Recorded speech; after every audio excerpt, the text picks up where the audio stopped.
तहारत ना, अल्हम्दुलिल्लाह वस्सलातु वस्सलामु अला रसूलिल्लाह।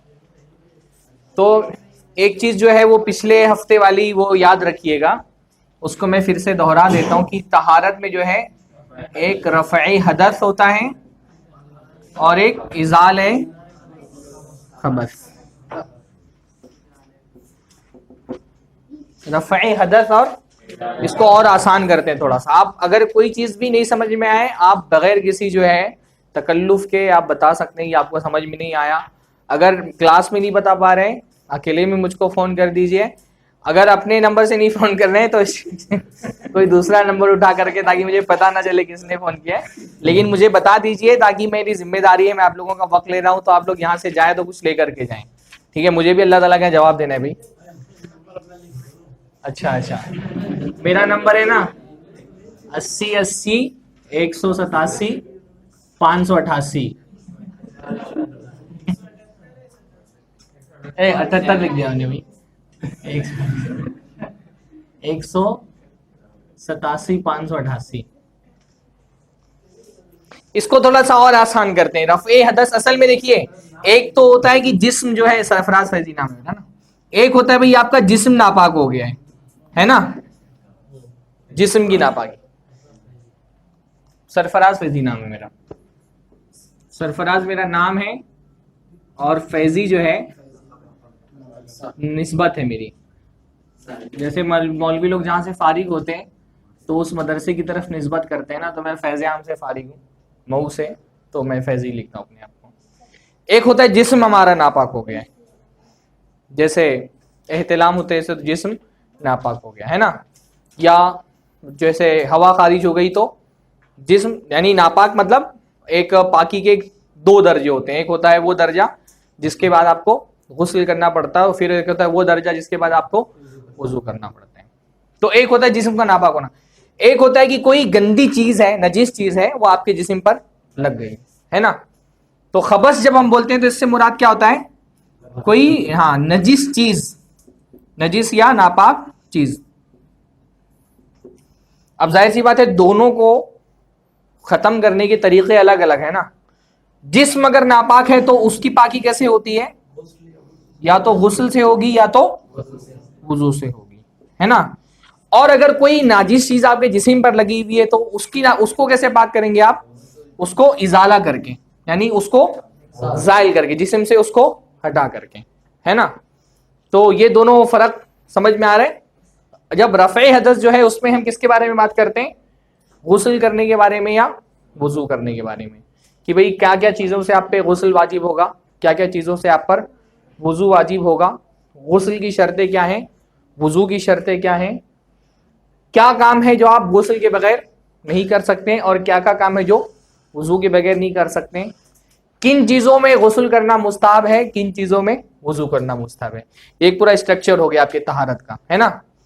गुस्ल कैसे करना है, गुस्ल की फ़राइज़ क्या है, गुस्ल के मुस्तहब्बात क्या हैं, किन चीज़ों पर गुस्ल वाजिब होता है और किन चीज़ों पर गुस्ल करना मुस्तहब है। यही वुजू का भी मामला है। तो ये एक तो ये हो गया। और एक होता है कि कोई गंदी चीज़ आपके जिस्म पर लग गई है, लेटरिन लग गई है, पेशाब लग गया है, या कुत्ते ने चाट लिया है, उसका थूक लग गया है। अब जाहिर सी बात है उसको इजाला करना, उसको जायल करना भी ज़रूरी है। तो ये दो चीज़ें होती हैं। अब उसको हम लोग अरबी में बोल रहे हैं रफ़े हदस और इजाले खबस। रफ़ाई हदस यानी जिस्म की नापाकी को दूर करना, और इजाले खबस यानी जो चीज़ गंदी लगी हुई, जो गंदी चीज़ कहीं पर लग गई, कपड़े में लग गई, जिस्म पर लग गई, ज़मीन पर लग गई है, उसको कैसे दूर करना है। दोनों में फ़र्क होता है। क्या फ़र्क होता है,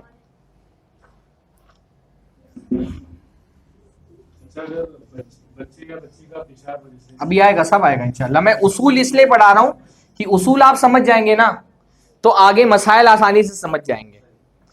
देखिए जैसे क्या फर्क होता है, रफ़े हदस में नियत जरूरी है,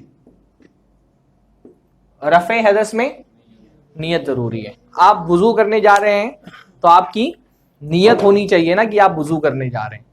कि ऐसे चलते चलते जा रहे थे, अचानक बारिश होने लगी और आज़ाए वुजू सारे धुल गए, तो वुजू हो जाएगा, नहीं होगा। सही कौल के मुताबिक जुमहूर उलमा कहते हैं कि वुजू के लिए नियत ज़रूरी है। सिर्फ फ़िक़्ह हनफ़ी में वुजू के लिए नियत ज़रूरी नहीं है। हनफी फिक़्ह का मामला यह है कि वहाँ वो कहते हैं कि जो वुजू है वो इबादत नहीं है, वो भी एक तरह का मामला है।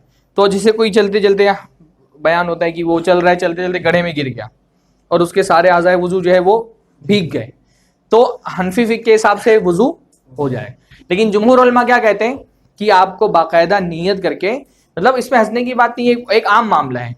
हर हनफी फिक़्ह के भी अपने उसूल और ज़ाब्ते हैं, तो उनके उसूल और ज़ाब्ते के मुताबिक वो, क्योंकि उसके लिए रफ़े हदस के लिए नियत ज़रूरी नहीं समझते, तो जब नियत ज़रूरी नहीं समझेंगे यानी बगैर नियत के भी जिस्म भीग गया तो उनके यहाँ पे वुजू हो जाता है उसके लिए। हाँ, वुजू उनके यहाँ पे हो जाता है, हनफियों के यहाँ पे।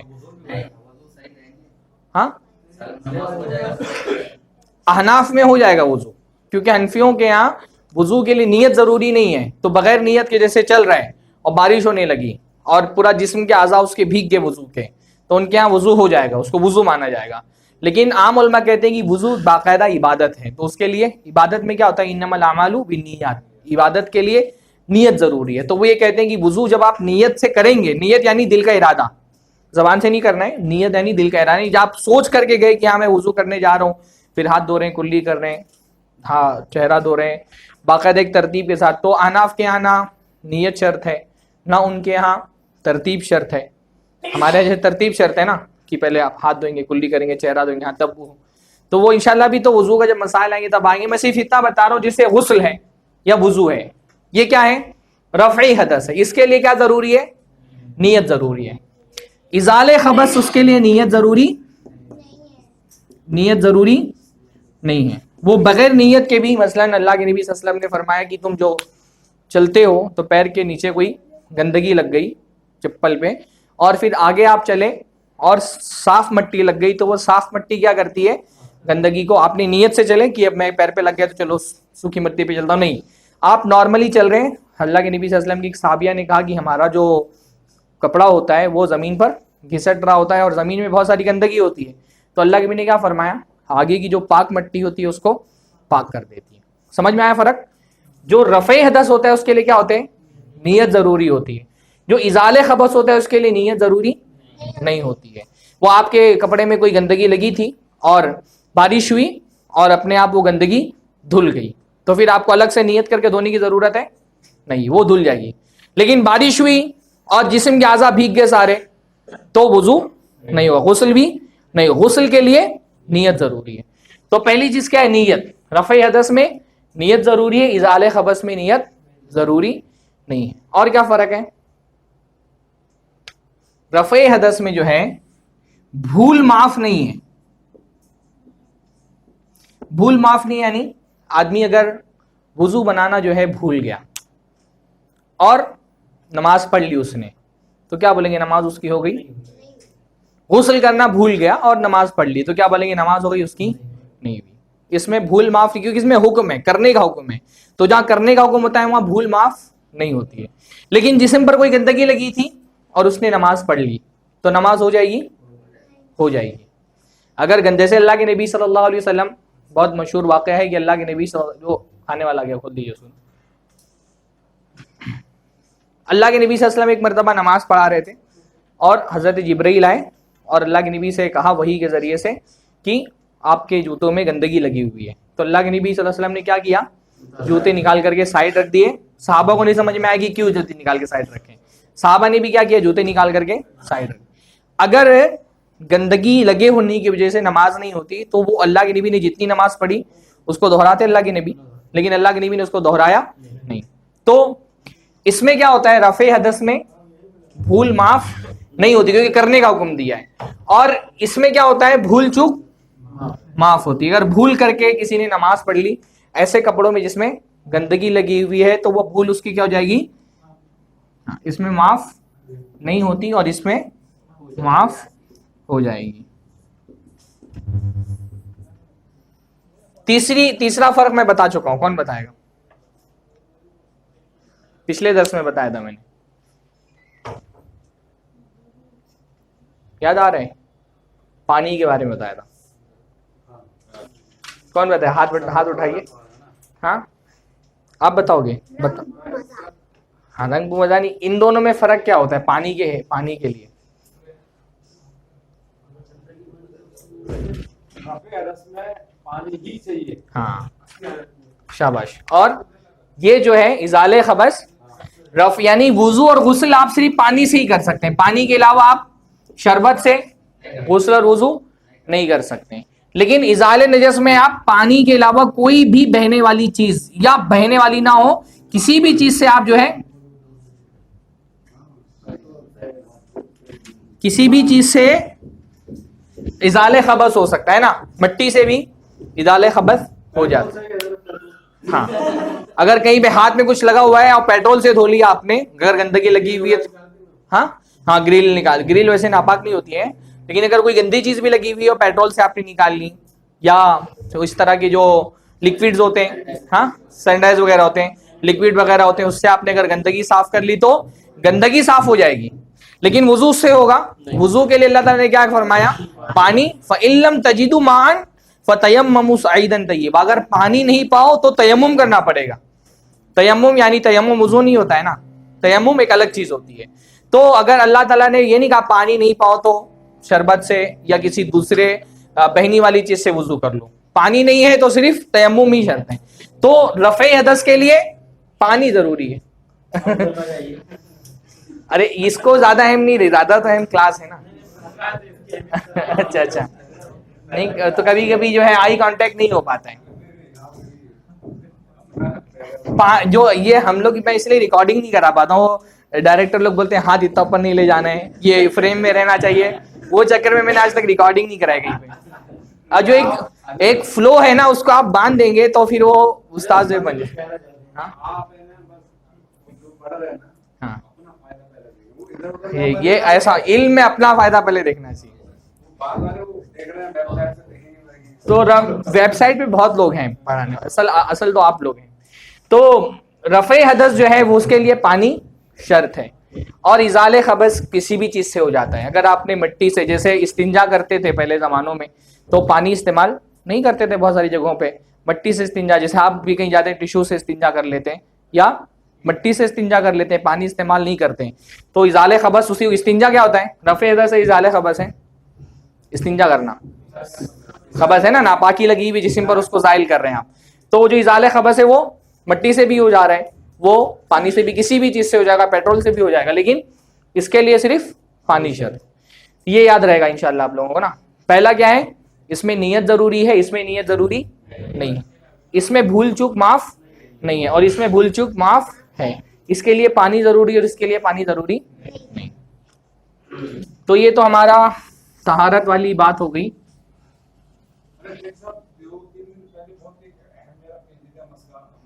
बताइए बताइए। हाँ हाँ,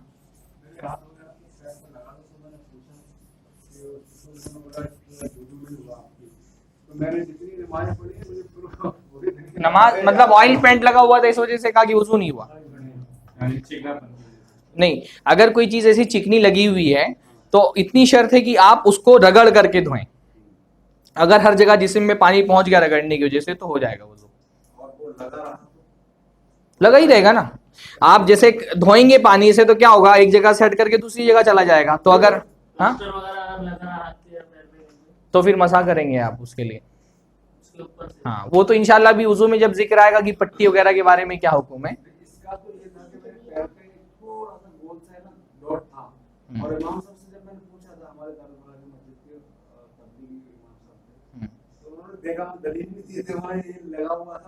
अगर कोई चीज ऐसी लगी हुई है कि उसके नीचे पानी नहीं पहुंचा है तो वुजू नहीं होगा।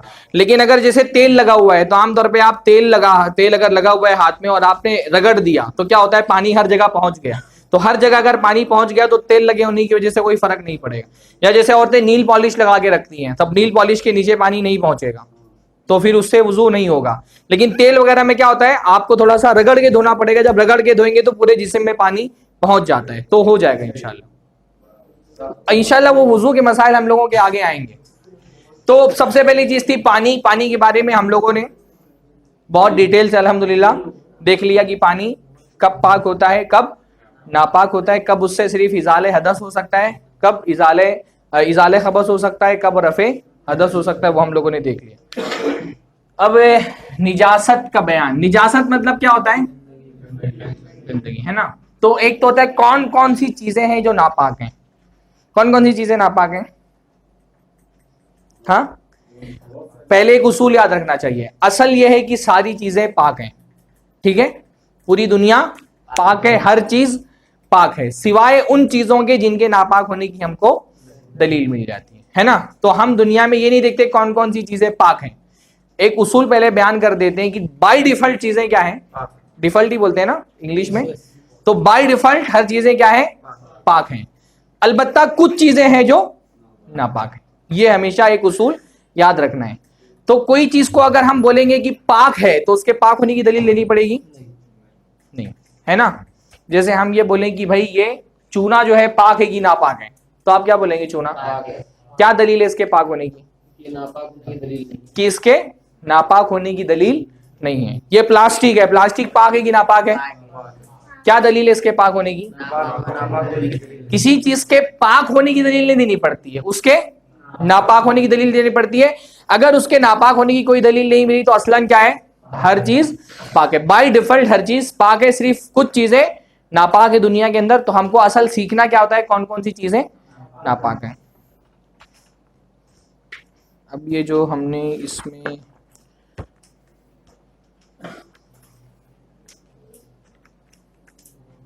कितना नंबर फिक में, पेज नंबर,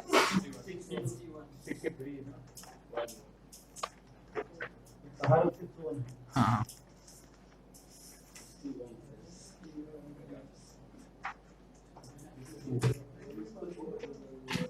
इसमें कुछ चीजें लिखी हुई, इसमें भी मैं पहले उसूल बयान कर देता हूं, फिर आप समझ जाएंगे आसानी से। तो सबसे पहले नापाक चीजें कौन सी हैं, सबीलैन से खारिज होने वाली चीजें, भी बताता हूं सबीलैन किसको बोलते हैं। इस पे अभी मत, इसको रिफर मत कीजिए, पेज नंबर मैं पढ़ाता हूं अभी।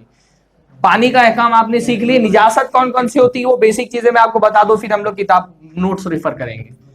सबीलैन, सबील मतलब क्या होता है, हाँ, सबील यानी रास्ता, सबीलैन यानी दो रास्ते, दो सुराख, एक आदमी के जो शर्मगाह के दो सुराख होते हैं, आगे की तरफ और पीछे की तरफ, जो पेशाब करने के लिए और पाखाना करने के लिए। तो सबीलैन से निकलने वाली चीजें क्या होती हैं, नापाक होती हैं। एक उसूल हमने देख लिया कि बाय डिफॉल्ट तो हर चीज पाक है, लेकिन इंसान के जिस्म में जो दो रास्ते हैं, जिस्म से निकलने वाली हर चीज नापाक होती है। थूक निकलता है पाक है ना, पसीना निकलता है पाक है, खून निकलता है पाक है। कौन सी चीजें नापाक हैं, जो सबीलैन से निकले, यानी शर्मगाह से, अगली शर्मगाह से और पिछली शर्मगाह से निकलने वाली चीजें नापाक हैं। जैसे कौन कौन सी चीजें हो गई, लेट्रिन बोलते हैं हम लोग ना, पाखाना क्या है, इसका नापाक होना वाज़े है। दूसरा पेशाब, तीसरा, हाँ, अब ये मनी के बारे में हम लोग अभी थोड़ा देर देखेंगे, इसके पाक होने नापाक होने के बारे में इख्तिलाफ है। चौथा, हवा तो नापाक नहीं होती है, हवा हर हवा क्या होती है, पाक होती है। किसी भी जो है पाई जाने वाली चीज जो वजूद पाती है ना, जिसका वजूद होता है, हवा जो है वो आयान नहीं होती है, तो हवा के बारे में, हवा पाक है हर तरह की। वदी, मजी, आप लोग सब शादीशुदा हैं, हाँ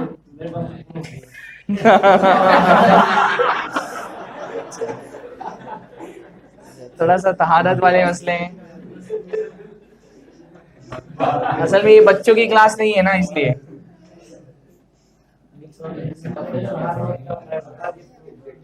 मजी जो मतलब ताल्लुकात बनाने से पहले एक खास किस्म का पानी जो बीवी से या आदमी के ख्याल में आता है, तो एक खास किस्म का पानी जो निकलता है शर्मगाह से, उसको मजी बोलते हैं। मेरे ये मुनासिब रहेगा कि बच्चे जो हैं इस तरह क्लास में नहीं रहे तो ज़्यादा अच्छे।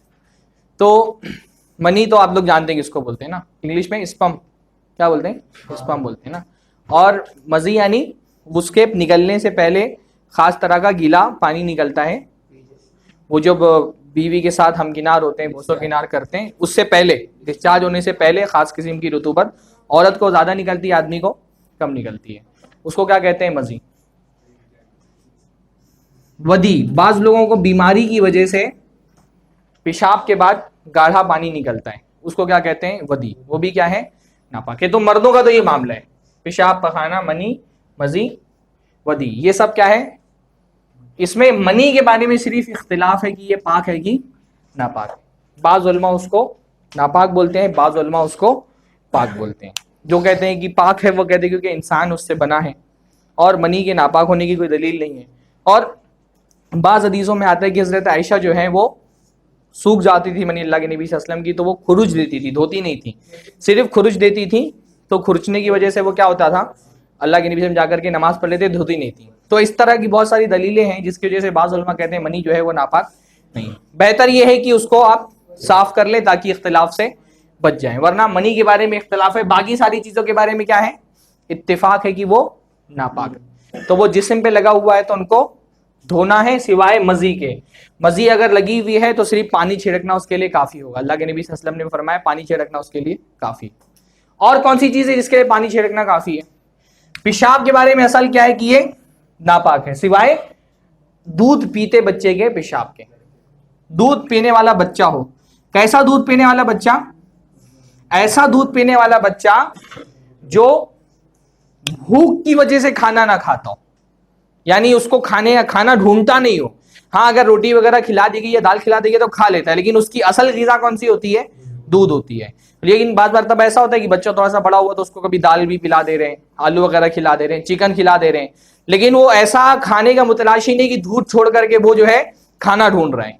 अगर ऐसा बच्चा नहीं है तो उसका पेशाब जो है उसको धोना जरूरी नहीं है। अल्लाह के नबी सल्लल्लाहु अलैहि वसल्लम ने एक सहाबी से फरमाया तुम पानी लेकर के छींटा मारो तो इसके लिए काफी है।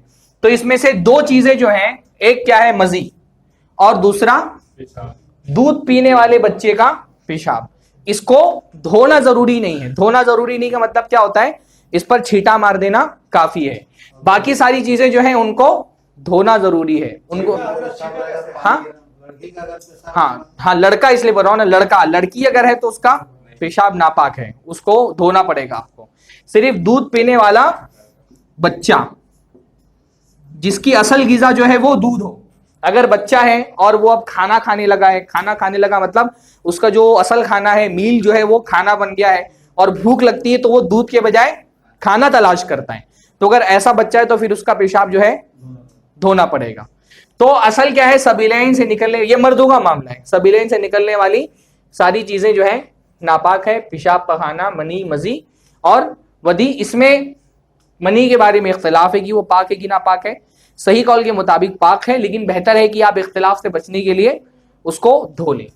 और दो चीजों के बारे में यह है कि इनको धोना नहीं है, बल्कि क्या करना है, छींटा मार लेना काफी होगा। पहला दूध पीने वाले बच्चे का पेशाब, और दूसरा मजी जो लगी होती है, क्योंकि आमतौर पे कपड़े में बहुत जल्दी वाज़ेह नहीं हो पाता कि कहाँ है, तो सिर्फ छींटा मार लेना उसके लिए काफी है। तो ये मर्दों का हो गया।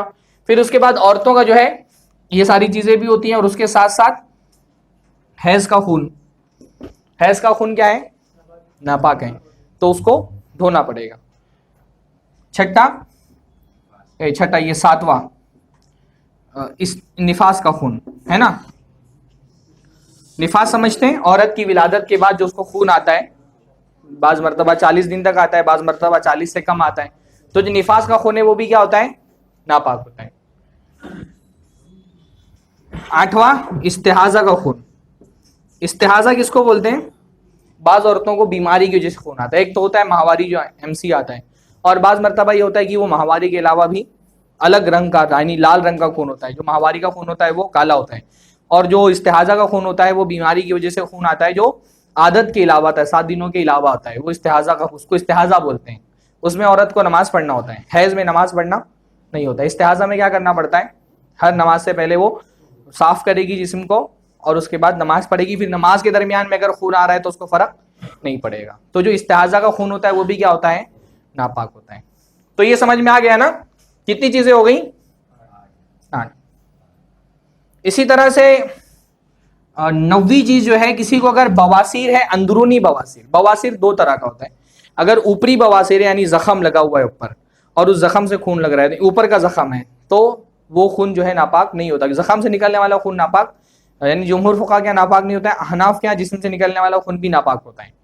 तो बाकी जुमहूर उलमा कहते हैं कि जो जिस्म से खून निकलता है जख्म वगैरह से, मसलन कोई नमाज पढ़ रहा है, जैसे सहाबा किराम के बारे में आता है ना कि तीर लगी, खून बहने लगा, लेकिन फिर भी वो नमाज पढ़ रहे हैं। तो असल आमतौर पे उलमा मुहद्दिसीन ने यही कहा है कि जो जिस्म से खून निकलता है वो नापाक नहीं होता है। अहनाफ के यहाँ जिस्म से निकालने वाला खून भी क्या होता है, नापाक होता है। तो अगर बवासीर का जो जख्म है वो बाहर का है, खारजी जख्म है, और खारजी जख्म से खून दिस रहा है तो वो खून नापाक नहीं है। लेकिन बाज लोगों को अंदर से खून आता है, यानी अंदर जख्म होता है, तो अगर अंदर से खून आ रहा है तो वो क्या हो जाएगा, नापाक हो जाएगा। तो बवासीर का खून है ना, कौन सी बवासीर का खून, जो अंदर से रिस रहा हो। तो ये कौन सी चीजें हैं जो सबीलेन से निकलती हैं और नापाक है, समझ में आ गया ना। ये आपको अब ये याद रहेगा तो सारी चीजें आपको, हमने क्योंकि नोट्स पे सिर्फ इतना लिखा हुआ है कि सबीलेन से निकलने वाली चीजें, तो मैंने आपको डिटेल बता दी कि सबीलेन से निकलने वाली कौन कौन सी चीजें होती हैं जो नापाक होती हैं। लिख लिया आप लोगों ने, हाँ आप 6 हैज मंथली जो, हाँ इंग्लिश भी ट्रांसलेशन कर लें, इसको लेट्रिन बोलते हैं ना, हाँ, और पेशाब को क्या बोलते हैं, यूरिन, और स्पर्म, और मजी वदी को पता नहीं इंग्लिश में क्या बोलते हैं, हाँ अच्छा इंग्लिश में लिखिए आइए यहाँ पे, हाँ स्पेलिंग तो मुझे नहीं आती है। ये अच्छा किया आपने, ऐसा याद रखा कीजिए उसको। शेयर, आप लोग ग्रुप है आप लोगों का व्हाट्सएप पे, तो उसमें शेयर कर दीजिएगा। वदी यानी वो पेशाब के बाद जो कतरे गाढ़े गिरते हैं बीमारी की वजह से, वदी सबको नहीं आती है, मेरे को टेंशन हो जाएगी, मेरे को तो नहीं आती। तो वदी जो है वो सबको नहीं आती, इसी बीमार लोगों को आती है। हैज यानी जो मंथली एक साइकिल होता है औरतों का, और निफास यानी बच्चे की पैदाइश के बाद जो खून निकल आता है, और इस्तेहाजा यानी बीमारी की वजह से औरतों को जो खून आता है। और ये जो बवासीर का खून, तो बवासीर आपको पता है बीमारी होती है, पाइल्स। और बवासीर में क्या तफसील मैंने बताई कि अगर ऊपरी है तो उसका खून नापाक नहीं होता, वो जख्म की तरह, और अंदरूनी है तो। एक चीज और रह गई उसके बारे में भी, औरतों को जो सफेद पानी आता है, रुतूबत, खासतौर पे डिलीवरी के टाइम पे बहुत ज्यादा आता है। आम दिनों में कमजोरी की जैसे पानी आता है ना, सफेद पानी आता है, तो वो रुतूबत जो है वो नापाक नहीं है, क्योंकि वो पेशाब के रास्ते से नहीं आता है बल्कि रहम के रास्ते से आता है। जो रहम को इंग्लिश में क्या बोलते हैं, एक होता है भाई रहम यानी जहां से बच्चा पैदा होता है ना, क्या बोलते हैं उसको, औरत जहां से, औरत के पेट में बच्चा जहां होता है उसको रहम बोलते हैं ना, रहम, हाँ गुम बोलते हैं, हाँ WOMB डूम, हाँ तो वो डूम के रास्ते से आता है, हाँ अच्छा W, अच्छा तो वूम जो है वहां के रास्ते से सफेद पानी जो आता है वो नापाक नहीं होता है। यानी वो औरतों को क्योंकि बहुत ज्यादा आता है, अगर उसको नापाक बोल देंगे तो वो औरतें उसको संभाल भी नहीं पाएगी, बाद में कमजोरी की वजह से आता है। लिकोरिया बीमारी को बोलते हैं, वो जो लिकोरिया बीमारी में जो सफेद, जब बहुत ज्यादा सफेद खून आने लगता है तो उसको लिकोरिया बोलते हैं। तो वो जो सफेद रुतूबत होती है वो भी नापाक नहीं होती, जो औरतों को सफेद किस्म का पानी आता है वो नापाक नहीं होता है, क्योंकि वो हमने क्या देखा, सबीलेन यानी जो पेशाब का रास्ता है वहां से, और ये जो पानी आता है औरतों को जो सफेद पानी आता है वो पेशाब के रास्ते से नहीं आता है, वो रहम के रास्ते से आता है। हाँ अनाफ क्या, मेरे ख्याल से नापाक नहीं मान, रुतूबत को नहीं नापाक मानते गालिबन वो लोग। असल में इसको तो साफ करना मुमकिन भी नहीं है औरत के लिए। अब वुजू नहीं टूटेगा कि टूटेगा वो एक अलग बात है, उस पर इख्तिलाफ है। जब वुजू वाले बहस में हम लोग जाएंगे तो देखेंगे कि इनसे, इसमें किस किस से वुजू टूटता है नहीं टूटता है। कितनी चीजें हो गई, 10 चीजें हो गई ना। जो रुतूबत यानी जो नरम पानी निकलता है, सफेद पानी औरतों को आता है, तो वो नापाक नहीं है, वो पाक है।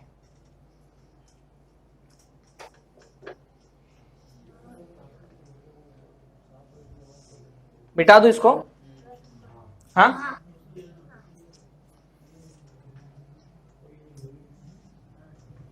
मिटाओ,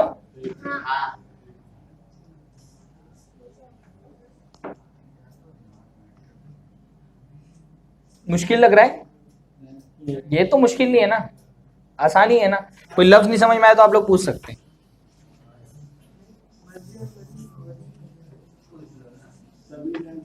सबीलेन यानी दोनों रास्ते, दोस्त, सबील यानी रास्ता।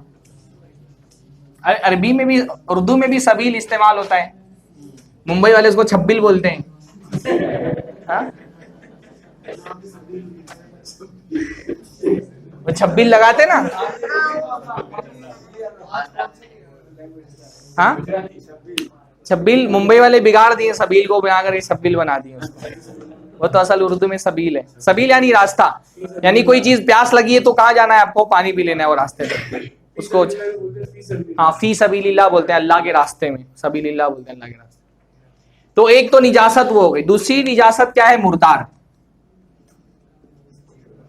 तो मुर्दार में असल क्या है, हर मुर्दा चीज जो होती है वो नापाक है। मुर्दा चीजें, मुर्दार मतलब क्या होता है, अभी वो आएगा इंशाल्लाह। असल असल ये है कि हर मुर्दा चीज क्या होती है, नापाक होती है, सिवाय ये कि आदमी की मैयत। मुर्दा को इंग्लिश में क्या बोलते हैं, मैता। इंग्लिश में बोल रहा हूँ, इंग्लिश वो अरबी में बोलते हैं मैता, और इंग्लिश में क्या बोलेंगे, डेड। स्पेलिंग बोलिए तो, DEA। बस डेथ मतलब तो मौत होगी ना, डेड यानी मरी हुई चीज। तो मुर्दा जो है वो क्या है, नापाक है ना। अब कौन कौन सी चीजें इससे अलग हैं।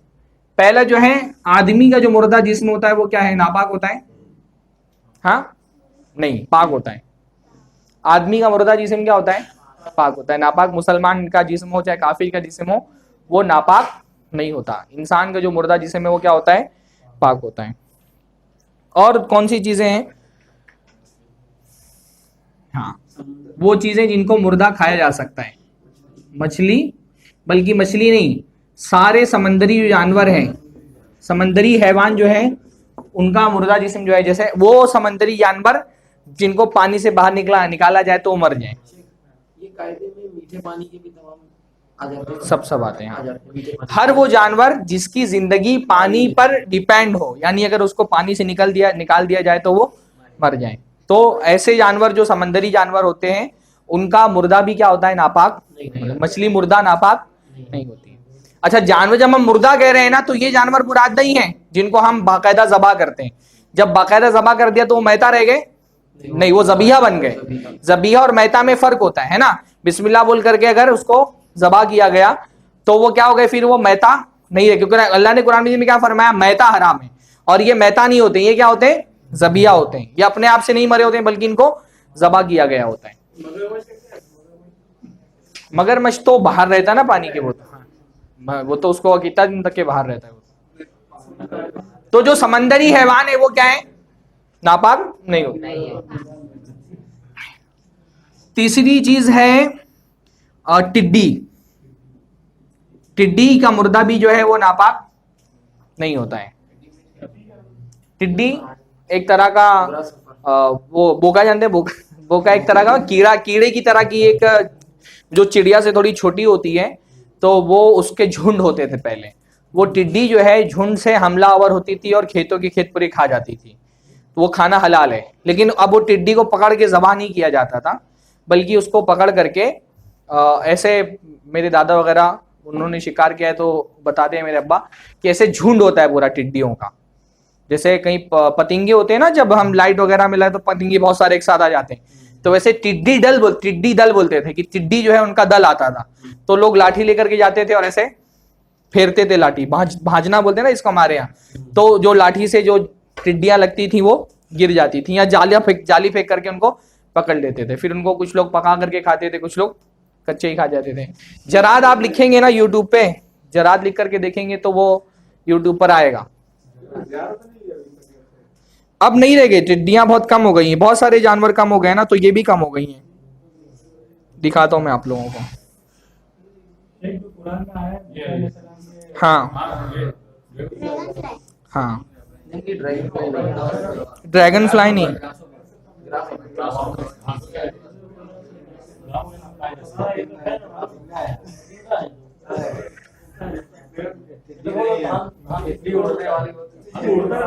टिड्डी उड़ती है, ये है ना जी। हाँ ये है, देखिए ग्रास ऊपर लिखा हुआ है ना। अरे भाई कोई कीड़ा वीड़ा नहीं खिला दो मैं टिड्डी के चक्कर में आ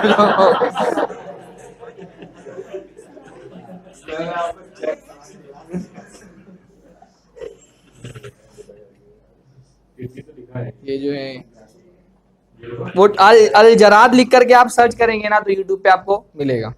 बहरहाल तो हाँ यही वही है ना, देखिए इस तरह से होता है। अब पता नहीं यही है, असल में कुछ कीड़े भी जो है वो ऐसे ही होते हैं, तो ये पता नहीं है, लेकिन ये इसी तरह से होता है जो अलजराद होता है ना, वो आप अलजराद लिख करके सर्च करेंगे, सऊदी वाले खाते हैं, बल्कि बाज बुद्दू लोग कच्चे ही खाते हैं उसको पकड़ के, महंगा भी बिकता। हाँ हाँ हाँ, अच्छा टिड्डी भी आई थी उसमें। 1000 रियाल किलो था वो, 1000 रियाल का 1 किलो, 20,000 रुपए इंडिया। तो टिड्डी जो है, क्योंकि अल्लाह के नबी ने फरमाया 2 खून और 2 मुर्दार हलाल हैं। खून असल में हराम है ना, लेकिन 2 खून हलाल हैं। कौन कौन से? कलेजी और तिल्ली, वो भी खून होता है लेकिन वो हलाल है। और 2 मुर्दार अल्लाह के नबी ने फरमाया हलाल है, तो टिड्डी और मछली। ये तो जो चीज हलाल है वो पाकी होगी लाजमन ना, नापाक चीज हलाल हो सकती है? कभी नहीं हलाल हो सकती है। तो जो क्योंकि वो खाना पाक है, खाना हलाल है, तो उसको जाहिर सी बात है कि वो पाक है। तो टिड्डी जो है वो क्या है? अगर वो मुर्दा भी है तो भी वो पाक है। तो मुर्दा टिड्डी अगर कहीं पानी में गिर गई तो पानी नापाक होगा? नहीं होगा। चौथी चीज है, 5 मिनट, अच्छा चौथी चीज है ऐसे जानवर जिनका बहता हुआ खून ना हो, यानी उनको मारे तो उनका खून नहीं बहे, जैसे मक्खी है या मच्छर है। मच्छर बहेगा नहीं खून ना, हल्का सा निकलेगा लेकिन बहेगा नहीं। तो ऐसे जानवर जिनका चींटी है, मकड़ी है, इन सबका खून नहीं बहता है ना, तो जिनका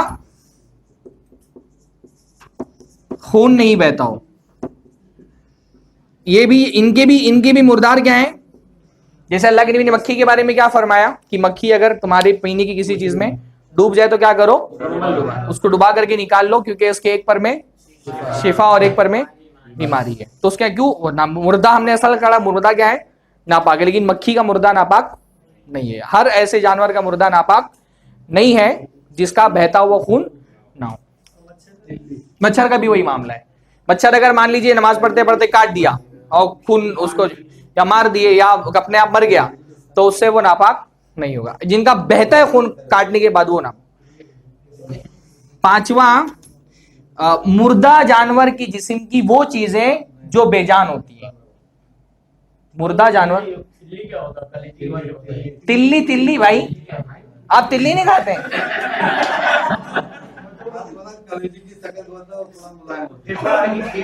अब तिल्ली तो है, तिल्ली तो खिला के ही बताया जा सकता है तिल्ली का क्या है। अरे वो हमारे यहाँ जो सीख पराठा और सीख भी बेचते हैं, खीरी तो थन होता है ना जानवर का भाई। तिल्ली को तो आप तिल्ली नहीं जानते मुंबई में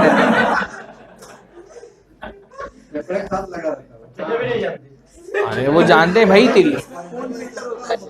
हाँ उस अरे भाई बहुत टेस्टी होता है वो कलेजी की तरह होता है और खूनी होता है पूरा वो। तिल्ली नाम है और कुछ नाम होगा? अब हमें तो तिल्ली आना, इंग्लिश में क्या बोलते हैं भाई तिल्ली को? हाँ भाई तिल्ली को मैंने आज तक, हम मुंबई में तो उसको तिल्ली बोलते हैं। अरे वो कबाब की दुकान पे देखिए ऐसा खड़ा खड़ा बना करके रखे, मतलब आप किसी भी कबाब वगैरह की दुकान पे ना ऐसा खड़ा खड़ा लोग काट करके बनाते हैं। मेरी वाइफ भी बनाती, बहुत टेस्टी होता है वो। तो तिल्ली वही खून होता है, वो पूरा कलेजी की तरह से होता है लेकिन थोड़ा सा वो नरम होता है। अब आप तो बताए थे, तो आपका यही क्या? मैं बनवा के ले आता हूँ। तो जिसका खून नहीं बहता है वो भी नापाक नहीं। ऐसी मुर्दा जानवर के जिस्म की वो चीजें जिनके अंदर जान नहीं होती है, जैसे नाखून है, सींग है। अगर कोई जो है जानवर मान लीजिए मेंढा मर गया तो उसका जो बाल है वो भी नापाक हो जाएगा। जो बेजान मुर्दा जानवर के जिस्म पे जो बेजान चीजें होती हैं वो नापाक नहीं होती हैं, वो पाक होती हैं। इसी तरह से 6ठी चीज है मुर्दा जानवर की खाल नापाक होती है, लेकिन जब उसको दिबागत देते हैं, दिबागत यानी उसको पहले जला करके, पहले जमाने में उसको जला करके इस्तेमाल के लायक बनाते हैं ना, तो वो दिबागत देने के बाद क्या हो जाती है? पाक हो जाती है। अल्लाह के नबी सल्लल्लाहु अलैहि वसल्लम ने देखा, हाँ जाहिर सी बात है नापाक जानवर जो है जैसे खंजीर है, कुत्ता है, तो उसकी जो जिल्द है उसको दिबागत देगी भी वो पाक नहीं होगी।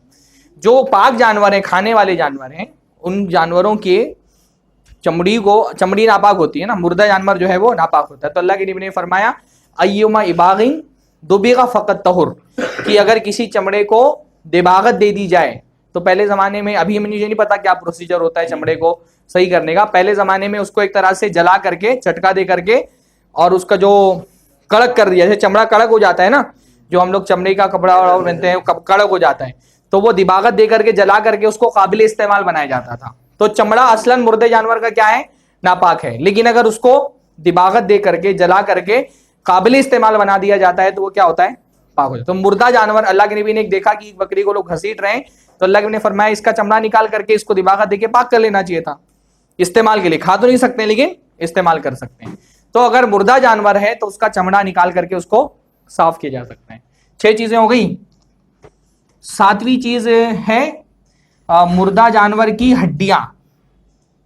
हड्डियों के बारे में भी शेख इख्तिलाफ है, लेकिन सही बात यह है कि हड्डियां भी जो हैं, क्योंकि हड्डियों में खून नहीं होता है ना, असल जो नापाकी की वजह क्या होती है खून। इसलिए अल्लाह के नबी सल्लल्लाहु अलैहि वसल्लम ने फरमाया कि जो चमड़ी है, जब आप उसको जला देते हैं तो उससे खून क्या होता है, खत्म हो जाता है, कड़क हो जाती है चमड़ी, तो वो काबिल इस्तेमाल हो जाती है। तो इसलिए हड्डियों के बारे में भी सही बात है कि मुर्दा जानवरों की हड्डियां पाक है। ठीक है, बहुत सारा क्योंकि कारोबार भी होता है हड्डियों का ना, तो मुर्दा जानवर की हड्डियां जो है वो क्या है, पाक है। तो कितनी चीजें हो गई। आदमी का जो मुर्दा है वो पाक है, समंदरी हैवान का मुर्दा पाक है, टिड्डी मुर्दा पाक है, जिनका खून नहीं बहता वो मुर्दा पाक है। बेजान मुर्दा, बेजान आज़ा, ऐसे हिस्से जो बेजान होते हैं जैसे नाखून और इसी तरह से बाल वगैरह, वो भी क्या है, पाक हैं। और मुर्दा जानवर की खाल दिबागत देने के बाद पाक हो जाती है, और मुर्दा जानवर की हड्डियां पाक हैं। इनके अलावा जो भी मुर्दा जानवर हैं वो क्या है, नापाक। तो 2 तरह की नापाकी हमने देखी। पहली कौन सी नापाकी, सबीलैन से खारिज होने वाली, उसमें कितनी चीजें हमने देखी, 10 चीजें देखी। और दूसरी नापाकी हमने कौन सी देखी, मुर्दार की नापाकी, उसमें हमने देखा कि हर मुर्दा नापाक है सिवाय 7 चीजों के। ये आप याद रखेंगे तो आगे सारी मसले आपको समझ में आते चले जाएंगे इंशाल्लाह।